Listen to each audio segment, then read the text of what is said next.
Hello guys, പൈസ കൊടുത്തിട്ട് പോണത് നീരവന്റെ ഫീസ് അടയ്ക്കാൻ വേണ്ടിയാണ്. പൈസ എടുക്കുന്ന കണ്ടിട്ട് ആരും എന്നോട് കടന്ന് ചോദിക്കരുത്. എല്ലാം കഴിഞ്ഞു. 3 തവണകളായി എന്നോട് സ്ഥിരമായിട്ട് ഒരാൾ പൈസ കടം ചോദിക്കാൻ തുടങ്ങിയിട്ടുണ്ട്. എനിക്ക് തോന്നുന്നത് എന്റെ വീഡിയോ കണ്ടിട്ട് ഇങ്ങനെ പൈസ എടുക്കണം കണ്ടിട്ടായിരിക്കും. കുട്ടീനെ കാണാണ്ട് കുറെ അന്വേഷിച്ചിട്ടാണ് പിന്നെ നമ്മൾ നേരെ ഓഫീസിലേക്ക് വിട്ടു ഫീസ് അടയ്ക്കാൻ വേണ്ടി. 1-ാം തീയതി തൊട്ട് സ്കൂൾ ബസ്സിലും ആക്കിയേ.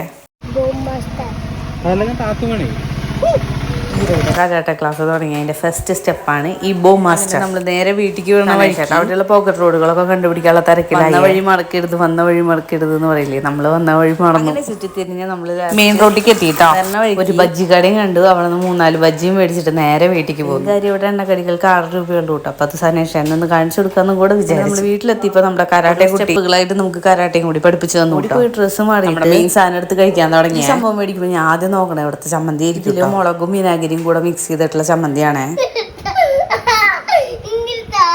ഫീസ് അടച്ച് ബാക്കി പൈസ കുറച്ചിട്ടുണ്ടായിരുന്നു. അവന് കുടുക്കയിലിടാൻ വേണ്ടി അച്ഛനോട് തല്ലു പിടിക്കാൻ 2 നോട്ട് കൊടുത്തപ്പോൾ ഞാൻ പറഞ്ഞു ആ നീല കളറുള്ള നോട്ട് തന്നെ മേടിക്കുക. അങ്ങനെ കരച്ചിലും പേഴ്സിലായി. ലാസ്റ്റ് പൈസ ഒക്കെ മേടിച്ച് കുടുക്കയിൽ എല്ലാ പേഴ്സും വാരി വലിച്ച് ചില്ലറകളൊക്കെ പറക്കയിലിട്ടു. അടുത്ത വീഡിയോ ഇത്രയേ ഉള്ളൂ. Tata bye bye. See you അടുത്ത വീഡിയോയിൽ കാണാം.